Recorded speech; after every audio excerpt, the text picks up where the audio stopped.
মিছিলটি এই নারী সহিংসতার প্রতিবাদে কিন্তু সোচ্চার হতে দেখেছি। আমরা এই মুহূর্তে রয়েছি আসলে শাহবাগে। সেখানে আমরা দেখছি যে সেখানে রাজধানীর প্রায় 31টি কলেজের শিক্ষার্থীরা কিন্তু তারা এসেছেন এবং তারা বলছেন যে আসলে যারা এই ধর্ষণের সাথে এবং নারী সহিংসতার সাথে জড়িত তাদের দৃষ্টান্তমূলক শাস্তির কিন্তু তারা দাবি জানিয়েছেন। একই সাথে তারা কিন্তু আমরা দেখছি যে পুরো শাহবাগ মোড়ে তাদের অবস্থান করা ব্লকেট কর্মসূচি পালন করার কথা তাদের ছিল, কিন্তু রমজান উপলক্ষে কিন্তু তারা যেটি করেছেন যে আসলে তারা জাতীয় জাদুঘরের সামনে যে সড়কটি রয়েছে সেখানে দাঁড়িয়ে কিন্তু তারা স্লোগান দিচ্ছেন।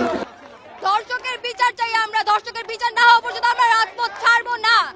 ধর্ষকের ওপেন ফায়ার করা হোক, জনসম্মুখে ফাঁসি দেওয়া হোক, এতটুকু আমাদের দাবি। এখান থেকে তারা কিন্তু দাবি জানিয়েছেন যে আসলে যারা এই ধর্ষণের সাথে জড়িত রয়েছে, শুধু আসিয়া নয়, তনু আর সেই সাথে মুনিয়ার হত্যাকাণ্ডের সাথেও যারা এই ধর্ষণ পরবর্তী হত্যাকাণ্ডের সাথে যারা জড়িত রয়েছে তাদেরও বিচারের আওতায় আনার কিন্তু তারা দাবি জানিয়েছেন। তারা বলছেন যে এই বিচারটি এমন হতে হবে যে বিচারটি একটি দৃষ্টান্ত স্থাপন করে, যে দৃষ্টান্ত স্থাপন করবে এমন দৃষ্টান্ত যাতে করে ভবিষ্যতে আর কোনো মানুষ আসলে অন্যায়ভাবে নারীদের প্রতি সহিংস আচরণ করার মতো কাজ থেকে তারা বিরত থাকে।